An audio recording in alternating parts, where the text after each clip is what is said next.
Alrighty, folks, if you take a listen to our first episode, we talked about investing in the big markets, but I forgot, and Jonathan remembered, we wanted to highlight where the opportunities might be. Jonathan, what are you thinking? Well, I was waiting to hear what Oh, Ken McElroy said and then yep. react to it because Yeah, I so wanted to hear what he said. Ken McElroy and John Burns Real Estate Consulting are basically saying the same thing. So I'll give you some stats from John Burns, and then we'll pivot to Ken McElroy. Basically, John Burns, top 6 markets for inventory delivery.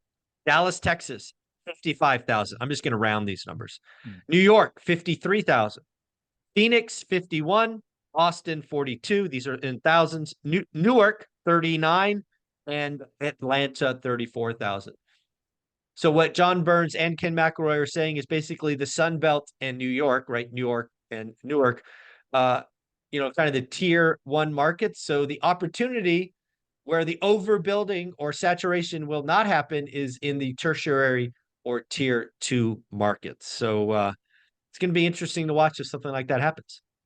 So did they identify any tier 2 markets to look at? No, they did not list them. They just basically said, hey, go look over there.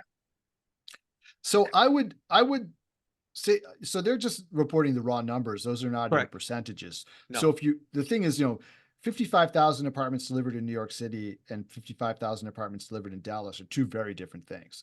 Correct. Given that Dallas is like, I don't know, a quarter of the size of New York or a Yeah, third of the size of New 30%. York. Yeah, Yeah. 30%. So it's 3 times as high on a percentage basis as New York, where, the vacancy rate in New York is 1.5% right now. Wow. So this is The New not York vacancy is 1.5%. 1.5%. Wow. I'll tell you a crazy statistic so the rent control laws that we talked about in the last segment were imposed after World War II when there was a housing crisis because of all the soldiers being demobilized, right? And so the law was written so that rents would be stabilized and or controlled until such time as vacancy reached 5% in New York City. And when vacancy reached 5%, then those laws would cease to exist. The problem is vacancy has never reached 5%. So I just want to make sure I heard that right. There is law on the books that would eliminate rent stabilization in New York if vacancy equaled 5%. Unless they have eliminated that provision, which I don't know about, but that was the way that the law why was bother if it's only 1.5? Why bother? So if vacancy ever got to 5%, then they would say, okay, there's enough supply in the market. The market's functioning. We don't need rent control anymore. Wow. But the problem is crazy. The vacancy rate in New York City has never reached 5% since World War II. World War II. It has, I think, topped out at 3%, which is precisely why, other than this crazy 2019 revision of rent control, that people thought New York City was a sure bet. Because look, vacancy has not exceeded 3% since 1945, right? So makes perfect sense why it's the creme de la creme. Yeah, so that's why people are getting, talking about like, oh, well, look at the population growth in the Sun Belt, it's going to keep your apartments full. Well, I mean, it's not really about the growth, it's about the supply and demand. Correct. And so the supply and demand, the way that it used to work in New York, really favored you if you were an owner, which is why people put up with all of the other stuff that they had to put up with. But now that the calculus has changed. But anyways, that aside, it's funny how things kind of come in full cycle, right? Yeah. When I started investing back in 2011, and when I started my own company in 2013, I was looking at those secondary and tertiary markets because I was looking at them and saying, look, a lot of these places have very good population growth. They have a really favorable kind of supply and demand equation going on, and they're under the radar because they're ignored. Yeah, they're not, they're not New York City.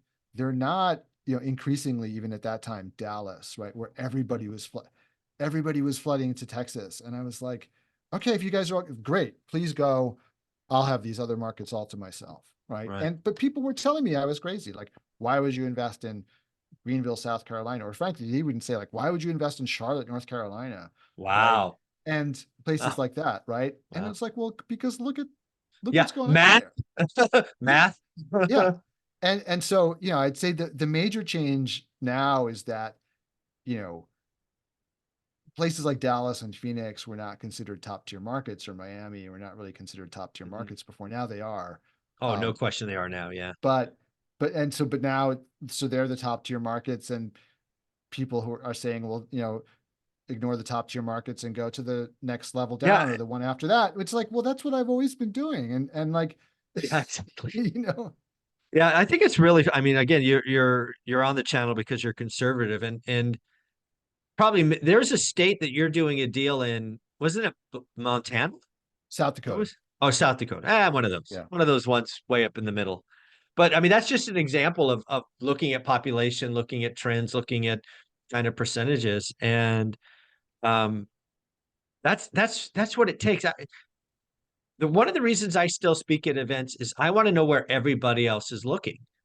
Yeah. And I will never, ever, ever go where everybody is. It Yeah. makes me physically uncomfortable. Yeah, me too. I get that same visceral reaction Oh, of like, I'm worried about something yeah. happening if everybody is all rushing, because they're all rushing to the same place without really thinking about it that much. It's And all they just, don't know why. They don't know yeah. why they're going there. They don't have their own thesis. Their thesis is, well, everybody else is there. I'm like, why Well, is that a it's good thing? yeah, it's like those people who go on Facebook and they put up a post saying, "Is X town a good market to invest in?"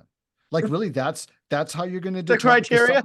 because somebody else said yeah or Yeah, no, right? Like, that's come funny. on, that's so lazy. You can't.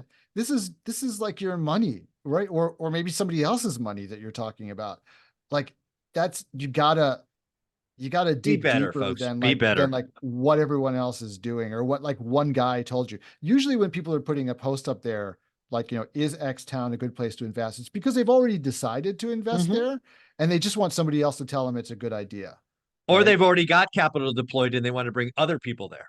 Right. Yeah. Or they want to have their decision Yeah. validated after the fact, after it's already Yeah. too late to do anything about it, because they realize they didn't do any, enough Any work. due diligence. Yeah. Yeah. At the end of the day, folks, I think there's always opportunity here, but think for yourself, do your own work, have a thesis, have an opinion. Um, Yeah. I And think there's listen, always opportunity. Yeah. yeah, listen, you can make money in almost any market in the United States. I don't care if the population is growing, if the population is flatlined. Like, if you understand that market, Mhm. you can make money. And No, absolutely. but you got to put in the work to understand it, right? That's yeah, do the work, okay? Just like Michael's hat says, like, that's the point. So don't be lazy, and don't follow the crowd. Like, Yeah. you you know following the crowd just means that the crowd has to keep on going in the same direction forever for you to be Nobody, assured of making but money. and when you're in the crowd, nobody has a countering opinion. Nobody's Yeah. having critical think. Nobody is, steel manning the other side. It's Oh, just listen, like, no, oh, I've no, I mean, when my Facebook group was at its peak of activity, mhm, and I would tell people, like, hey, this yeah. is like 2018, 2019, like, you know, hey, maybe you guys should reconsider, think about kind of what's going Oh on. no. I Yeah. got, you know, I You were got attacked. I got abused for that. I Oh, was called stupid. When I sold my portfolio, I was accused of trying to time the market. And I'm like, no, I'm taking chips off the table and making a profit. You are trying to stay in the market to the last possible moment. You're the ones who are timing the market. I yeah. just know it's a good time to sell, Yeah, I've right? returned capital to my investors. Everybody's happy. Yeah. Yeah, Ay, like ay, ay. you may not, you can't time the peak, it's true, but you know when it's a good time to sell and when it's not a good time to sell, right? Yeah, yeah. One of my guys on Sunday, Dan Bird, talks about nobody can ever top the top and the bottom, but if you get 80% of the run or prevent 80% of the pain, that's good enough, and Yeah, that's what he's all about. Yeah. yeah. It's like, it is far better to sell too early than it is to hold on too long. Absolutely. Yeah. Yeah, absolutely. Absolutely. Yeah, folks, again, there's always opportunity out there. Follow Jonathan on LinkedIn. That's where he is active. You have conversations, reach out to him. Jonathan, you're amazing. I look forward to talking next week. Thanks, Michael. See you soon. You got it.